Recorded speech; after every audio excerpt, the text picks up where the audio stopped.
ലോക ചാപ്റ്റർ 1 ചന്ദ്ര തിയേറ്ററുകളിൽ 100 ദിവസങ്ങൾ പിന്നിട്ടു. കോവിഡിന് ശേഷം ഒന്നിലധികം സ്ക്രീനുകളിൽ 100 ദിവസം പിന്നിടുന്ന ആദ്യ മലയാള ചിത്രം കൂടിയാണിത്. മാത്രമല്ല, മലയാള സിനിമാ ചരിത്രത്തിൽ ആദ്യമായി 300 കോടി ക്ലബ്ബിൽ ഇടം പിടിച്ച ചിത്രം കൂടിയാണ്. സകല റെക്കോർഡുകളും തിരുത്തിക്കുറിച്ച ചിത്രമാണ് ലോക ചാപ്റ്റർ 1 ചന്ദ്ര. ഒരു രക്ഷയുമില്ല. ഇതെവിടുന്നൊക്കെയാണ് റെക്കോർഡുകൾ ചിത്രം വാരിക്കൂട്ടുന്നത് എന്ന് തന്നെയാണ് സിനിമാ ലോകം അത്ഭുതത്തോടെ നോക്കുന്നത്. നമുക്കറിയാം, മലയാളത്തിലെ ഇൻഡസ്ട്രി ഹിറ്റ് തന്നെയാണ് ഈ ചിത്രം. ആഗോളതലത്തിൽ 300 കോടിയിലധികം രൂപയാണ് ചിത്രം സ്വന്തമാക്കിയത്. കൂടാതെ നിരവധി റെക്കോർഡുകൾ തകർത്തുകൊണ്ടാണ് ലോക ഗംഭീര പ്രകടനം കാഴ്ചവെച്ചത്. ജിയോ ഹോട്ട്സ്റ്റാറിലൂടെ ഒക്ടോബർ 31 മുതലാണ് ചിത്രം സ്ട്രീമിംഗ് ആരംഭിച്ചത്. 5 ഭാഗങ്ങളുള്ള ഒരു മെഗാ ഫാന്റസി സിനിമാറ്റിക് യൂണിവേഴ്സിലെ ആദ്യ ഭാഗമായാണ് ലോക മലയാളി പ്രേക്ഷകരെ ഞെട്ടിച്ചത്.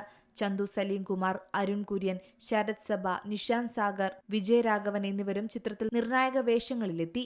ഇവർക്കൊപ്പം ദുൽഖർ സൽമാൻ, ടൊവിനോ തോമസ് എന്നിവർ അതിഥി താരങ്ങളായി എത്തിയതും ലോക എന്ന ചിത്രത്തെ മറ്റൊരു ലോകത്തേക്ക് നമ്മെ കൊണ്ടുപോയി. ലോക കേരളത്തിൽ വമ്പൻ റിലീസായി എത്തിച്ചത് ദുൽഖർ സൽമാന്റെ വേഫെയർ ഫിലിംസ് തന്നെയാണ്. പാൻ ഇന്ത്യൻ ഹിറ്റായി മാറിയ ചിത്രം മലയാളത്തിന് പുറമെ തമിഴ്, തെലുങ്ക്, ഹിന്ദി, കന്നഡ ഭാഷകളിലും സൂപ്പർ വിജയം സ്വന്തമാക്കി മുന്നേറി. ചിത്രത്തിന്റെ രണ്ടാം ഭാഗമായ ലോക ചാപ്റ്റർ 2-ൽ ടൊവിനോ തോമസ് ആണ് നായകനായി എത്തുന്നത്. OTT-യിലും ഗംഭീര പ്രതികരണവും സ്വീകരണവുമാണ് പ്രേക്ഷകരിൽ നിന്നും ലഭിക്കുന്നത്. കേരളത്തിന്റെ ചരിത്രത്തിന്റെ ഭാഗമായ കള്ളിയങ്കാട്ട് നീലിയുടെ ഐതിഹ്യ കഥയിൽ നിന്ന് പ്രചോദനം ഉൾക്കൊണ്ടാണ് ഈ ചിത്രം ഒരുക്കിയിരിക്കുന്നത്. ചന്ദ്രയായി കല്യാണി തിളങ്ങിയപ്പോൾ നസ്ലിൻ എന്നിവരാണ് പ്രധാന കഥാപാത്രങ്ങളെ അവതരിപ്പിച്ചത്. OTT-യിൽ മലയാളം, തമിഴ്, തെലുങ്ക്, ഹിന്ദി, കന്നഡ ഭാഷകളിൽ കൂടാതെ മറാത്തി, ബംഗാളി ഭാഷകളിലും ചിത്രം സ്ട്രീം ചെയ്യുന്നുണ്ട്. കേരളത്തിൽ നിന്നു മാത്രം 121 കോടിക്ക് മുകളിൽ കളക്ഷനാണ് ലോക സ്വന്തമാക്കിയത്. ഇപ്പോഴിതാ ലോകയ്ക്ക് പുത്തൻ റെക്കോർഡ് തന്നെ സ്വന്തമായി കിട്ടിയിരിക്കുകയാണ്. അതെ, ലോക ചാപ്റ്റർ 1 ചന്ദ്ര തിയേറ്ററുകളിൽ 100 ദിവസങ്ങൾ പിന്നിട്ടു. വളരെ അപൂർവമായി മാത്രമാണ് ഇത്തരം നേട്ടം ഒരു ചിത്രത്തിന് ലഭിക്കാറുള്ളത്. അതുതന്നെയാണ് ഇപ്പോൾ ലോക സ്വന്തമാക്കിയത്.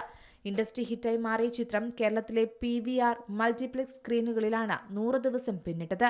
കൊച്ചി PVR ഫോർമാൾ, PVR ലുലു തിരുവനന്തപുരം, കോഴിക്കോട് പാലക്സി എന്നിവിടങ്ങളിലാണ് ചിത്രം 100 ദിവസം പ്രദർശിപ്പിച്ചത്.